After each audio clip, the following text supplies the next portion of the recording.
at makipagbatian sa ating mga kapatid sa Panginoon ng may kagalakan.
Pakipagbukasan po kayo sa akin sa aklat ng Salmo, Kabanata 145, verse 1 to 2.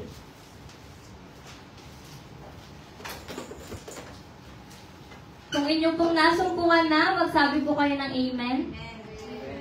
Amen. Sige po, sabay-sabay po nating basahin. Ako ay magpupuri sa inyo, aking Diyos at Hari. Pupurihin ko kayo magpakailanman. Pupurihin ko kayo araw-araw at ito'y gagawin ko magpakailanman. Amen. Sige po, tayo po'y manalangin. Magsambit po tayo ng papuri sa ating Panginoon. Praise you, Jesus. Hallelujah. Hallelujah. Praise you, Jesus. Ama namin makapangyarihan sa lahat. Panginoon, itinataas namin ang iyong dakilang pangalan, Panginoon. Kayo ang aming hari, Panginoon. Kayo ang aming tagapagligtas at aming kanlungan, Panginoon. Sa bawat araw, Panginoon, na lumilipas ay patuloy kami magpupuri at magpapasalamat sa inyong walang hanggang katapatan at kabutihan, Panginoon. Panginoon, nawa ay samahan niyo kami, Panginoon, sa aming gawain, Panginoon. Patuloy, Panginoon, na kayo ang manguna sa amin, Panginoon. Lukuban niyo kami, Panginoon, ng inyong presensya, Panginoon. At nawa, ang aming buhay, Panginoon, ay kayo lamang, Panginoon, na maging sentro, Panginoon. Panginoon, inilalapit ko rin po, Panginoon, ang inyong mga anak na gagamitin sa gabing ito, Panginoon, mula sa aking na-MC, Panginoon, sa aawit, Panginoon, sa tutugtog, at sa magpapahayag ng inyong salita, Panginoon. Patuloy na basbasan niyo po ang kanyang labi, Panginoon, at tanging kayo lamang, Panginoon, ang kanyang maalihayag sa gabing ito, Panginoon. Kayo lamang kanyang maitaas, Panginoon. At hanggang sa pangwakas na panalangin, Panginoon, patuloy, Panginoon, na samahan niyo kami. Lukuban niyo kami ng inyong presensya, Panginoon. Ito po ang patuloy na, kayo po, Panginoon, ang patuloy na maitaas, mapapurihan at madakila sa gabing ito, Panginoon. Ito po ang aming samot dalangin sa pangalan ni Jesus. Amen. Sige po, handa na po bang magpuri ang lahat? Yes. Amen. Ngayon po ay tinatawagan ko na po ang mumuna sa pag-aawitan na si Sister CJ Ruiz. Purihin ng Diyos. Amen. Sa Pilipinas, nagsiselebrate sila ng Holy Week. Para sa atin, araw-araw natin celebrate ang Panginoong Jesus. Purihin ng Diyos. Tayo po'y umawit ng may galak sa Panginoon. Hallelujah. Palakpak sa Diyos. Hallelujah.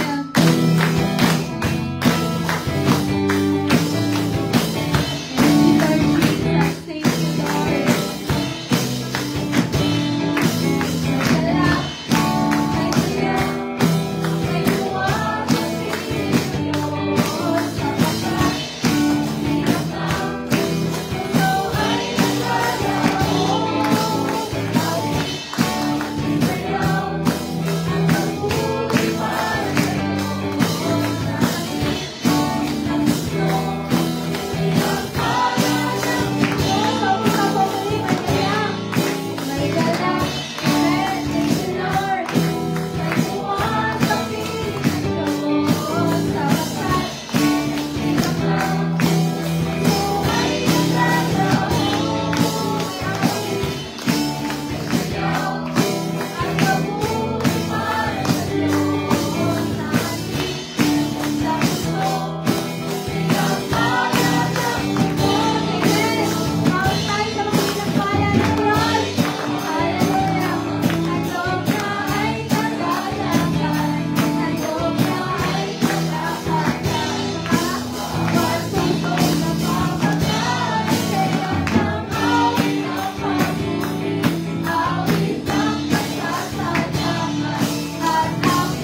pasasalamat sa inyo.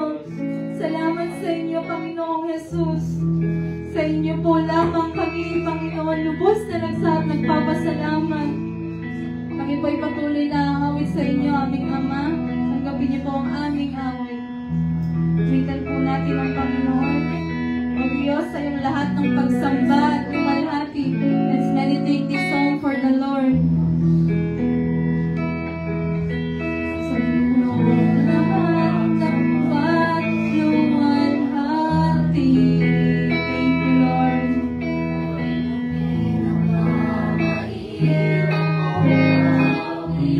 Ay aawitin.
Diyos po.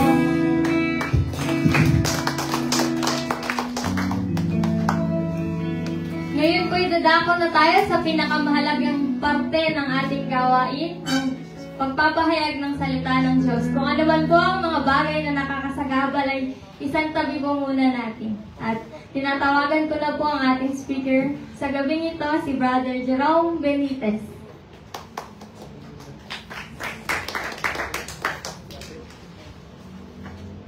Amen. Malakas yata yun. Mabuti ba ang Diyos? Amen. Mabuti talaga ang Diyos sa ating mga buhay. Lalong-lalo ng ang Panginoon Hesus na ating tagapagligtas. Talagang napakabuti ng Panginoon kasi binigay niya ang kanyang anak para sa atin, sa ating mga kasalanan, para tayo tubusin. At yun po, kung may banal po kayong kasulatan, nagkasanto po tayo sa aklat ng John 14:6. Tayo po ay tumayo para sa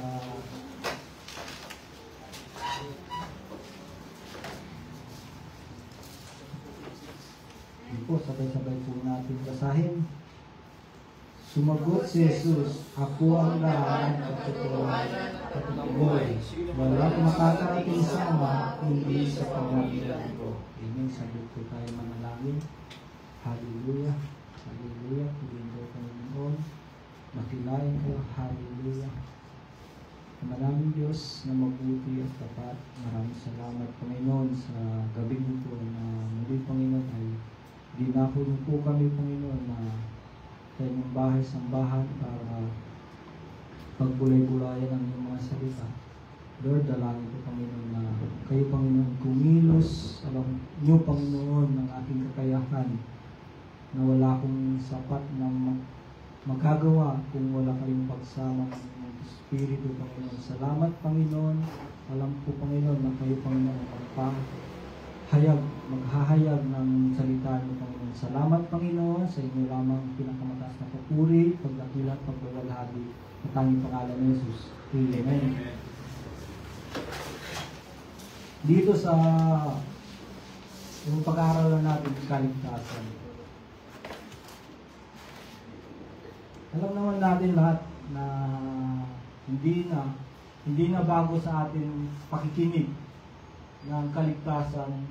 Marami ng mga nagsasalita na mga pastor, mga manggagawa dito sa kaligtasan na ito. Pero nire-remind tayo ng Panginoon na para iano natin yung paano tayo maligtas. Kasi ang Panginoon binigay niya na yung siya yung di ba, sinabi niya dito sa binasa natin, ang Panginoong Hesus lang ang daan. Hindi ka makakarating sa Ama kung wala siya. Binigay na yung ang Panginoon kasi siya yung di ba, nung Holy Week, di ba? Inaano natin yung Holy Week. Kaya papasalamat tayo sa Panginoon kasi dahil sa Kanya, natubos tayo sa ating mga kasalanan. Tsaka dahil sa Kanya, dahil sa Panginoong Hesus, may kaligtasan na tayo ng tanggap. Kasi siya nga yung sinabi na dito.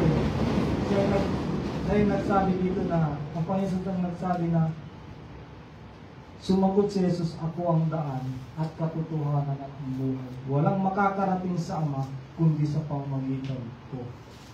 Diba? Walang makakarating sa Ama kung wala ang Panginoong Jesus. Kaya, salamat sa Panginoon kasi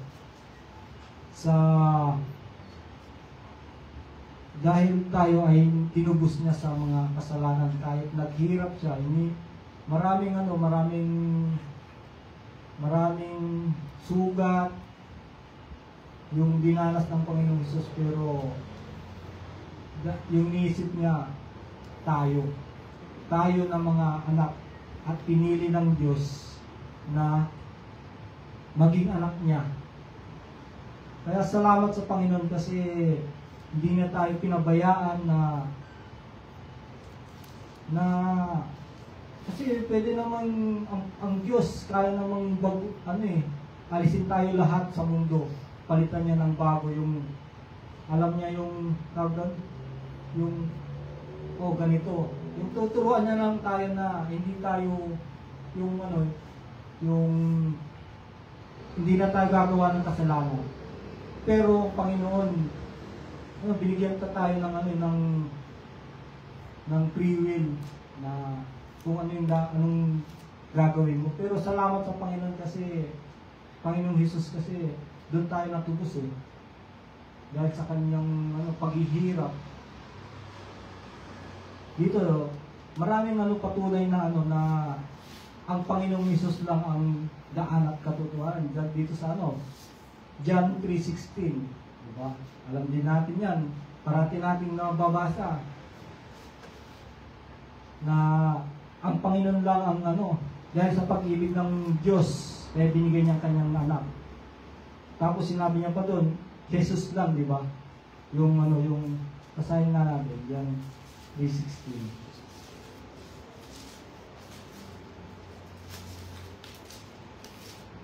Sapagkat ganito lang ang pag-ibig ng Diyos sa mga tao sa sanlibutan, ibinigay niya ang kanyang bugtong na anak upang sino mang sumampalataya sa kanya ay hindi mapahamak, kundi magkaroon ng buhay na walang hanggan. Amen. Dahil wala tayong kakayanan na maligtas, kaya binigay ng Diyos yung kanyang kaisa-isang anak na si Jesus Cristo. Kaya salamat sa Diyos kasi hindi tayo pinapabayaan. Dito pa sa pinapatunayan pa dito sa 1 Peter 1:20. 1 verse 20. 1 Peter 1:20.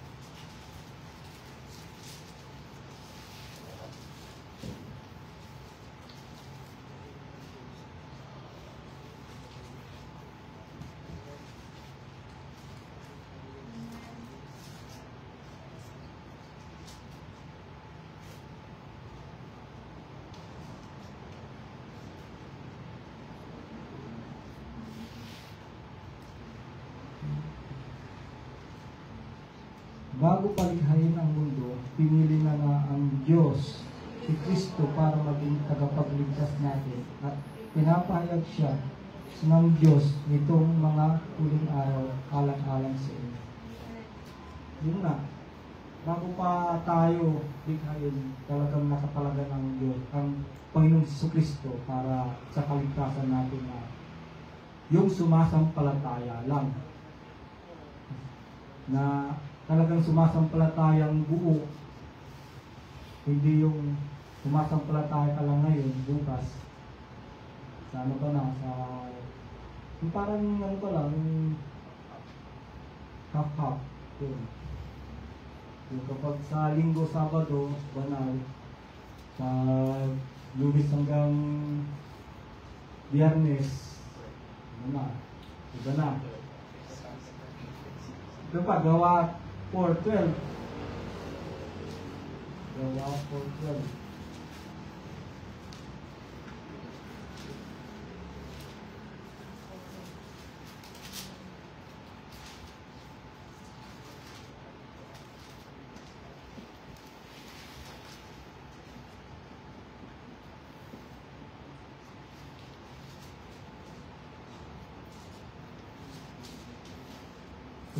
Gawa 4:12, walang sino man sa mundong ito ang makakapagligtas sa atin kung Jesus lang. Ang daming patunay na talagang ang Panginoong Hesus lang ang ating daan patungo sa langit.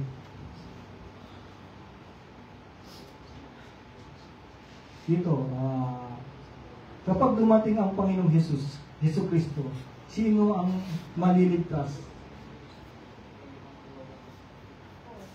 Sino ang maliligtas tayo mga kapatid? Maliligtas tayo kasi bakit? tinanggap natin ang Panginoong Hesus, si Kristo na tagapagligtas natin. Kasi kung hindi mo tatanggapin ang Panginoong Hesus na siya yung tagapagligtas mo, hindi ka maliligtas talaga. Kasi maraming dito na sa Bible nga sinabi na ang daan patungo sa langit ang Panginoong Hesus lang eh. Wala nang iba, kahit si pastor o si brother, wala. Kundi ang Panginoong Hesus lang yung yung talagang daan natin, parang yun yung daanan, hagdan natin patungo sa langit. Parang tulay. Ang Panginoong Hesus lang yung tulay natin na para tayo makarating sa langit na bayan.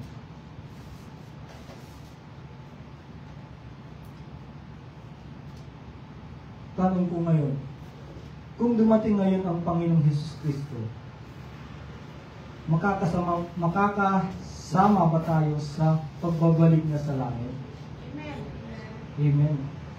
Kung kakaano tayo, i-claim natin yun na tayo'y anak ng Diyos, makakasama tayo kapag dumating ang Panginoong Kristo dito sa mundo. Dapat makaalam natin na sa sarili natin na makakasama tayo, i-claim natin yun na salamat kayo sa kapatid natin si Sito na kapag nagsasalita dito, dapat natin i-claim yung natin sa amin. Kaya papasalamat ako sa kasi dapat i-claim mo talaga na ikaw ay anak ng Diyos, makakasama ka sa langit. Yun yung yung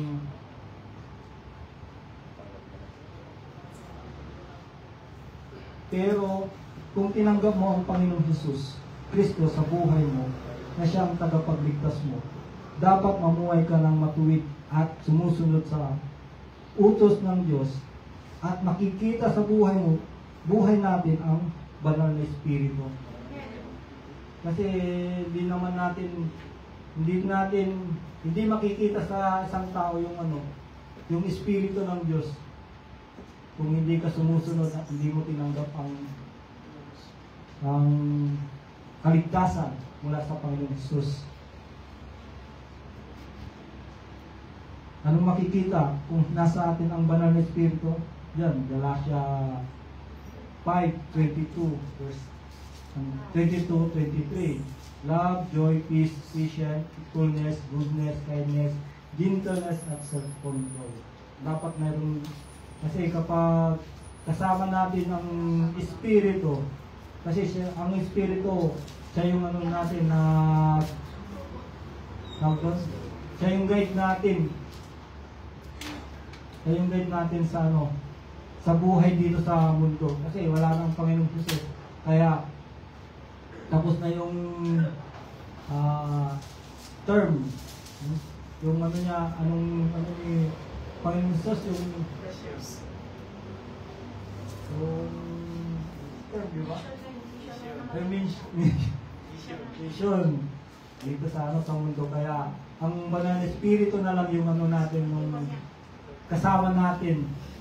Kaya wag nating pighatiin yung banal na Espiritu para yung tapos makinig din tayo kung ano yung nais ng banal na Espiritu. Kasi minsan nga talagang kung wala tayong sa pagtatrabaho lang natin, alam natin na kung may Holy Spirit tayo, talagang magagawa natin yung hindi natin nagagawa dati. Kaya salamat sa banal na Espiritu.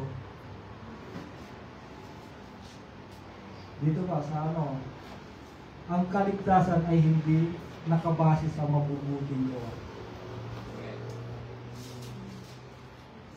Ang kaligtasan hindi nakabase sa mabubuting gawa. Kasi kahit gawin mo yung pinakamabuti, kung hindi mo tinanggap ang Panginoong Hesus na tagapagligtas mo, hindi ka gumagawa, hindi mo sinusunod ang utos ng Diyos, wala din kwenta. Parang sa Ito yung mayaman. Sa Mateo 19:16, 20. 19 verse 16, 20. Hanggang 20. Mateo 19.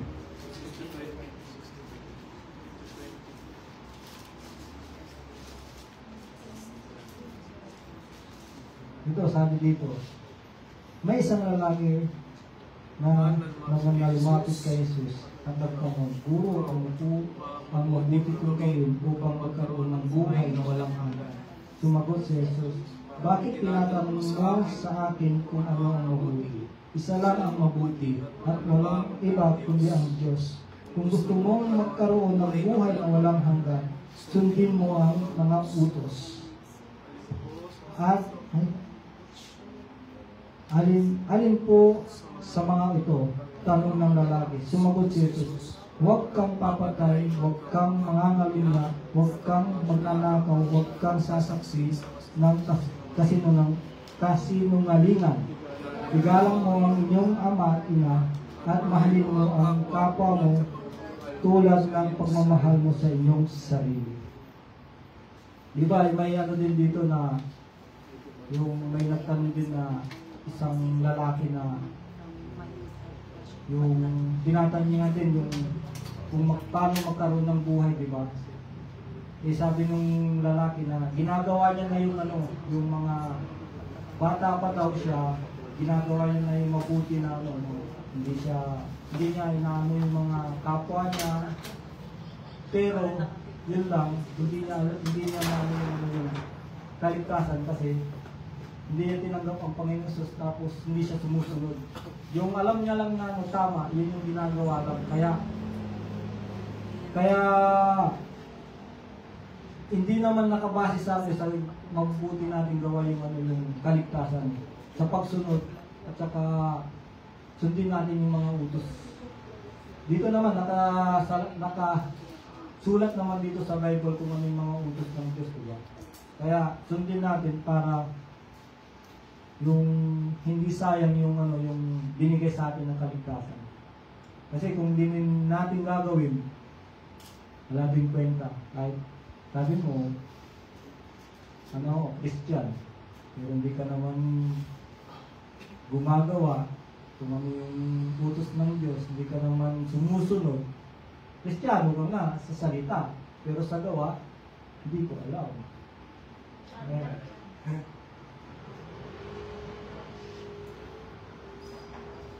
Dito pa, kung tinanggap natin ang Panginoong Jesus Kristo na tagapagligtas natin, dapat hindi tayo gumagawa ng mga bagay na hindi kalugod-lugod sa Diyos.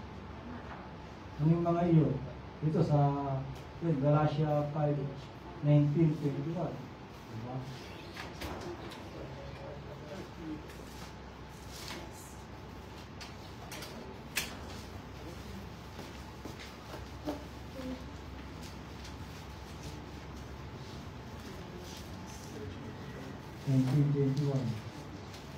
Ang mga taong sumusunod sa minanasan ng laman ay nakikilala sa gawa nila, sexual, na immoralidad, kalaswaan, kahalayan, pagsamba sa Diyos-Diyosan, pagkukulang, pagkapuot, pagkaway-away, pagkasakim, pagkagalit, pagkawatak-watak, pagkahati-hati, pagkaingit, paglalasing, pagkahilig sa kalayawan, at iba pang kasamaan.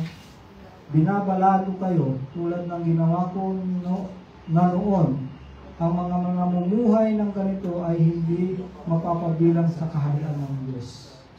Yun nga, may papala din ng Panginoon kung hindi natin kung gagawin din natin yung mga ganitong mga bagay, hindi tayo mapapabilang sa kaharian ng Diyos.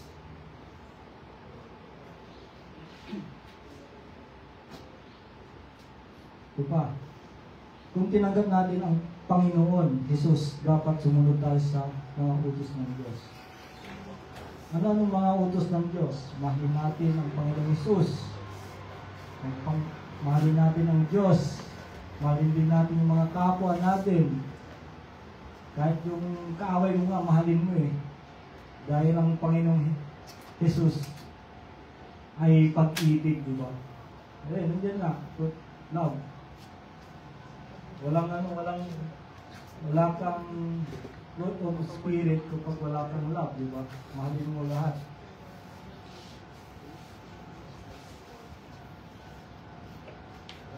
Kung mahalin mo ang Diyos ng buong puso at kaluluwa, ang lakas. Kaya, kung tinanggap natin ang Panginoong Jesus na tagapagligtas natin, sundin natin yung mga utos na nakasulat dito sa Bible. Kasi yun lamang yung ating assurance na tayo'y maliligtas kung tayo sumusunod sa utos ng Diyos. Kasi diba, sabi parati na kapag sunod nandun yung pagpapala, diba? Kaya, pero sa pagsaway nandun yung papalo. Kaya sumunod na lang tayo kasi nandun yung pagpapala ng Diyos. Hindi tayo papabayaan ng Panginoon kahit anong mangyari kapag yung kalooban ng Diyos yung ating sinusunod. Kasi hindi naman, kasi kapag sumusunod ka talaga sa Panginoon, mahirap. Mahirap kung sinusuway mo. Madali kapag sumusunod ka. Kaya, kung gusto natin maligtas, dapat gawin natin yung utos, saka paghariin natin yung yung Diyos sa ating puso. Kung tayo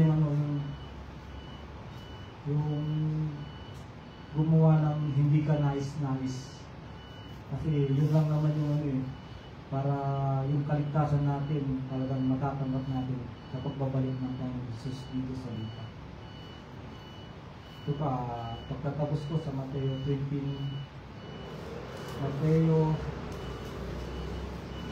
verse 13, alam din natin yan.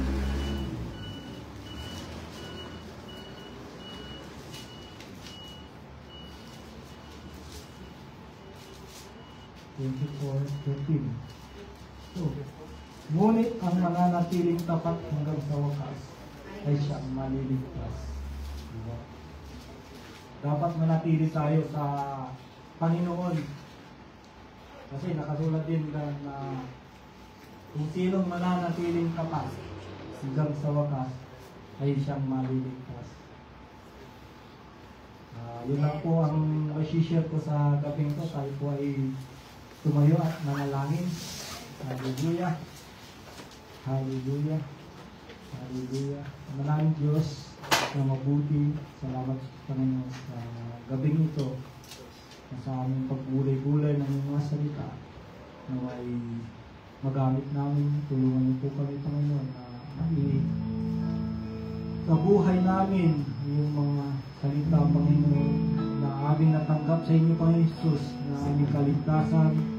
Salamat, Panginoon, napakabuti niyo, Panginoon, na wala kaming magagawa kung wala kayo, Panginoon, sa aming mga buhay. Salamat, Panginoon. Salamat sa inyong mga salita.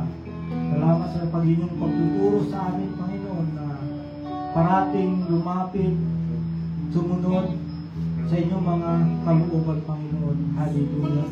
Salamat sa inyong mayamang mga salita na aming pinagkulayan sa gabing ito, Panginoon, na tulungan niyo po kayo, Panginoon. Hallelujah.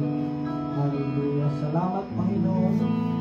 Alam namin, Panginoon, na hindi niyo po kami papabayaan na kami, Panginoon, ay sumusunod sa inyong mga kalooban, Panginoon. Salamat, Panginoon. Alam namin, Panginoon, na mahirap, pero salamat, Panginoon, sa inyong mga salita na nagpapalakas po sa amin. Salamat sa inyo, Panginoon. Sa inyo lamang ang pinakamataas na papuri, pagdakilan, pagluwalhati, na tanging pangalan ni Jesus. Amen. Praise. Panginoon, maraming salamat po. Kami may pagkakita po.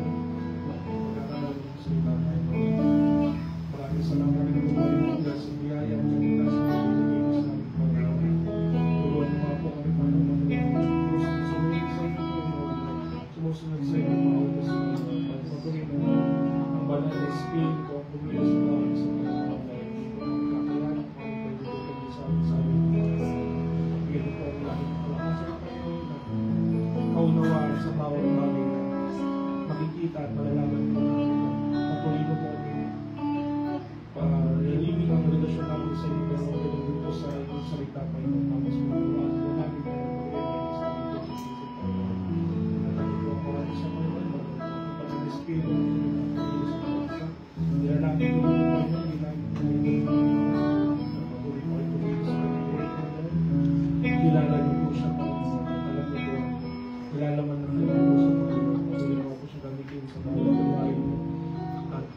muli po tayo mapagkamali sa bawat.